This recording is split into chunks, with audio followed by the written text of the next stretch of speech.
Hello mates, let's do your notes for the 12th of September 2021. Alright, let's start off with vocabulary and sentence construction like we usually do. Alright, so origin, the place where something starts or comes from. The cause of something is the origin. Alright, and Martian, from Mars or related to Mars, the planet Mars. That's the adjective Martian. Alright, let's do the examples. Some people think that some of us originated from Mars or in Mars. They are called Martians. So, alright. So, On the Origins of Species is a book by Charles Darwin that is heavily debated. Some people agree and some people do not agree at all. So, it talks about where we all came from, how the planet evolved, how the different species came from. It's a theory. It's a book. It's written by Charles Darwin. Alright, let's go on to number 2. Perception is the noun. What you think or understand about something. An idea or belief that you have about something. The idea that you hold about something or someone is a perception. It may be true, it may not be true, but that does not matter because we're doing perception. It's how it is in your mind, not how it is outside. Alright, so conceive is a verb. Form an idea or plan in your mind to form a baby by becoming pregnant, and that's for women only. So when a woman becomes pregnant, you call it conceive. She has conceived. Alright, and deceive is a verb. Fool someone, trick someone, make someone believe something that isn't true. Deceive. It comes from the noun of deception. Right, let's do the examples. What do you perceive as the main issues affecting this situation? What do you think? What do you understand are the main issues or as the main issues that affect this situation? Right, I conceived this joke while I was sitting in the bathroom. So I came up with this joke. I thought of this joke when I was sitting in the bathroom. Alright, so advertisements about quick results and instant success deceive many people. I do not wish to be one of them. So I don't wish to be one of them. Looks can be deceiving or looks are deceiving. These are very popular sayings. People will say it.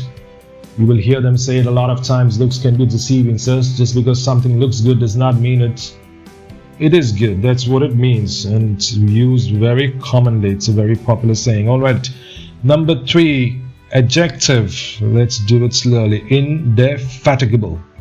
I shall say it again. Indefatigable. Something that cannot be fatigued, never giving up or never getting tired of doing or trying something. Fatigue is a noun, feeling of extreme tiredness, especially because of doing something for a long time. As we discussed it in class, if you are tired, you're just tired now. That's short term. But fatigue is used for long term tiredness because you've done something or you have been doing something for a long period of time without much rest or without proper rest. You get fatigued. Right, my pup is indefatigable. My small pup is never tired. You can never tire him. He plays or he jumps all day long. Are you tired or are you fatigued? That's a very good question. Are you just tired today or 1 or 2 days? Are you fatigued? Do you need long-term rest? Do you need to rest for a week at least or a month? So are you tired or are you fatigued? So number 4, jubilee, noun, a special anniversary of an event. Ecstatic, adjective, extremely happy about something. So we'll do these parts of speeches later in the video. So let's do the examples. Our company is celebrating its golden jubilee. So that means 50 years since we made this company or since we formed this company. 50 years have gone by. So we're celebrating the golden jubilee. My parents are celebrating their silver jubilee or silver anniversary. That's 25 years of marriage. Alright, our town is holding its centennial celebrations on Saturday and Sunday or over the weekend. So centennial, it comes from cent, which means 100. Centennial. Alright, ceasefire is a noun, a state where 2 or more parties stop war, stop fighting or stop the battle for a while. The war is not officially over, but they are trying to find a peaceful solution. So as we discussed, as I told you, the ceasefire can be for a couple of hours, it can be a couple of months, it can be 2 years, 20 years. So there is no definite period. Oh, we'll just see for a couple of years if it doesn't work out, or we'll just try it for a couple of months. It can be for a very long time or for a very short time. So remember, the war or the fighting or the battle is not officially over. They have just stopped fighting for a while. That's a ceasefire. Hostility is a noun, a state of battle or war, problems between people or countries. That's hostilities. They have problems with each other. They are angry with each other because of these problems. So aggressive or unfriendly feelings or behavior towards somebody else, towards other countries, towards other people, towards other companies. So these are all hostilities. That's a noun, hostility. One hostility, several hostilities. All right, let's go on to cessation. That's another noun. Stop something. You're doing something, you stop it. Cessation. Alright, let's see the example. The UN, United Nations, has called for an immediate ceasefire. They have told these countries or these parties involved to cease fire. Alright, the UN has called for an immediate cessation of hostilities. And number 3, the UN has called for an immediate ceasefire of hostilities. This sentence is incorrect. Why is it incorrect? If it just said the UN has called for an immediate ceasefire, yes, that's correct. But ceasefire of hostilities does not make any sense. Of course there are hostilities. That's why you're fighting. That's why you need a ceasefire. So this sentence is incorrect. Does not make many sense. In fact, it makes 2 or 3 different senses. It gives you 2 or 3 different confusing meanings. That's why it's not clear. It should be, every sentence should be clear. It should have a clear and proper meaning. It should not be, oh, maybe a bit of this and perhaps a bit of that as well. No, it just doesn't make any sense then. Either this or that. It can't be both. Alright. And when it is both, you use special words that shows that you are unsure. Then it's alright, but here we are not using any special words. It's confusing. Alright, let's go on to part B. Speaking using phrases. So that's a new section. Put down. Put down is a phrasal verb and it can have several different meanings. So what's the first meaning of put down? Put something down when you're holding it. If you're holding a heavy suitcase, put it down. Alright, so I put down this suitcase. Kill something or someone for some reason, so I put down my dog. Or I had to put down my dog due to cancer. So he was suffering a lot from cancer and I had to kill him too. For mercy killing, euthanasia. Alright, so write it on paper if you have an idea in your head. Or if you want to say something, put it down on paper. So that is, write it on paper. Put it down. Don't say it, put it down. Criticize someone. You put down someone. You criticize someone publicly and you put them down. They feel put down. Land an aircraft. Put the aircraft down, sir. Put the plane down. So the pilot put the plane down very skillfully. That's another meaning of put down. Lay a baby down to sleep. That's another meaning of put down. Put some money as a deposit. I put down so much money to buy that new house. Alright. That's another meaning of put down. Phrasal verb. So as you can see, it has a lot of meanings and you should be able to use these phrases to make good sentences which people understand and you can talk them. You can speak smoothly, clearly, fluently. So these phrases bring fluency to your speech. They allow you to speak fluently, converse fluently. You don't have to think. Alright, so practice these phrases, try to make sentences. Alright, let's go on to number 2. It's as though, and it's a very common phrase. It means it's as if, or it looks like, it feels like. So I put 3 dots after these phrases. So it means it's as though ...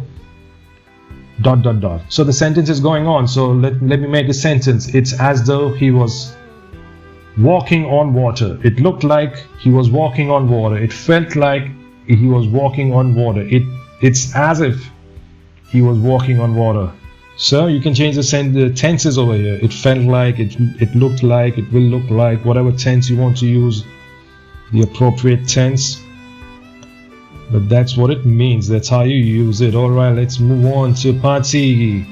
Grammar, and let's do some parts of speech that we did of the words in part A. Alright, tiredness is a noun. Tired is a verb. Tired, adjective. Fatigue, fatigued, adjective.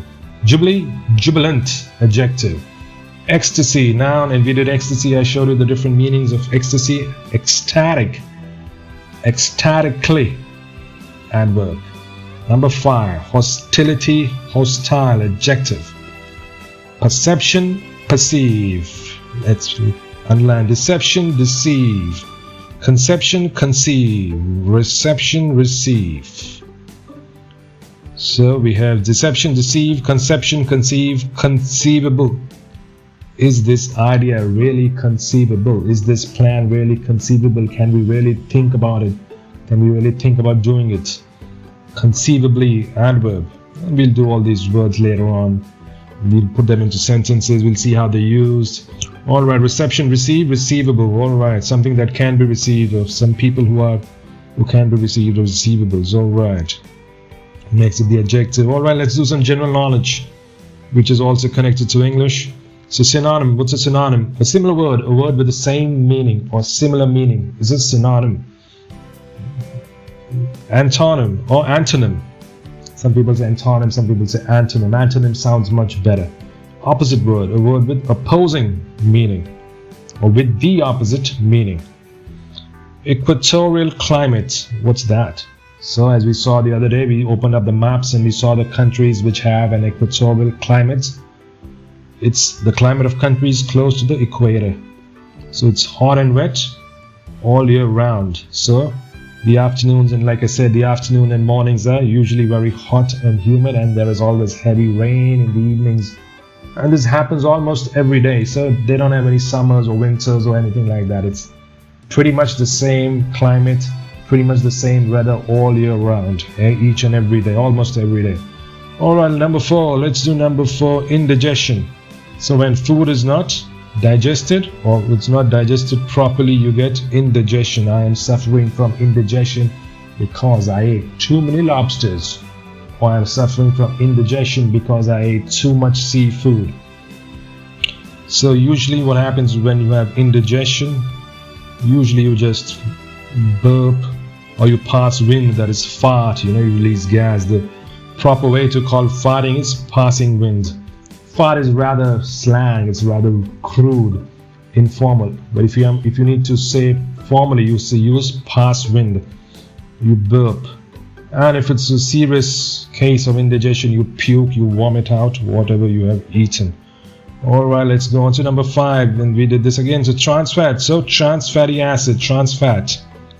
So when you take cooking oil and you heat it over and over and use it many times, it becomes solid and it solidifies in your arteries and gives you high blood pressure, which can lead to heart attacks, strokes, etc., etc. It's a big medical problem and it's a big medical phenomenon all over the world these days. And I showed you the labels of the potato chips.